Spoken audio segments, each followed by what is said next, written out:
वर्षों से कावड़ियों की सेवा देने के नाम पे पिछली सरकारों ने इस पूरी कार्य को भ्रष्टाचार का अड्डा बना दिया था। पूरी की पूरी दिल्ली में टेंट की सेवा देंगे, बाकी चीजें करेंगे, इस नाम से टेंडर किए जाते थे और मात्र 2 या 3 लोग पूरी दिल्ली के वो टेंडर उठा लेते थे और उसके बाद वो सब लेटिंग कर देते थे। कई बार तो संस्थाओं को ये कह देते थे आप अपने आप करा लीजिए, हम आपको ये दे सकते हैं।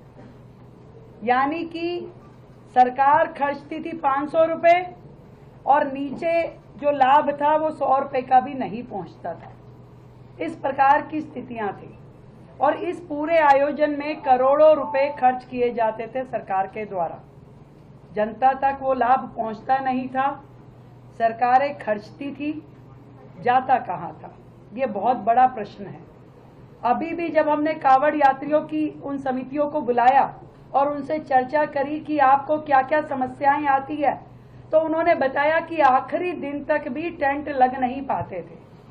वाटर प्रूफिंग टेंट लगने में समय लगता था क्योंकि सरकार टेंडर करती थी, वो उठते नहीं थे या वो कम रेट पे जाते थे और पूरे उस प्रोसेस में जो कावड़ समितियां होती थी वो इंतजार करती रहती थी कि कब हमें ठेकेदार अलॉट होगा, कब हमारा काम शुरू होगा, कब खत्म होगा। और इस सारे के सारे प्रकरण में वो लोग इतना हैरेस हो जाते थे कि सरकार की जो कावड़ में दी हुई सहायता भी उनके लिए शून्य हो जाती थी।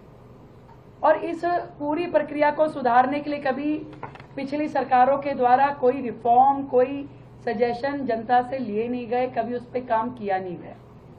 मुझे बहुत खुशी है कि उस सारे भ्रष्टाचार को खत्म करते हुए हम लोगों ने तय किया है कि ये जो सभी समितियां कावड़ यात्रा के दौरान शिव भक्तों की सेवा में जुटती हैं, उन्हें अब हम डायरेक्ट बेनिफिट ट्रांसफर करेंगे, जो कि पूरा का पूरा संस्था को सीधा पैसा जाएगा जो हम सहायता राशि दिल्ली सरकार दे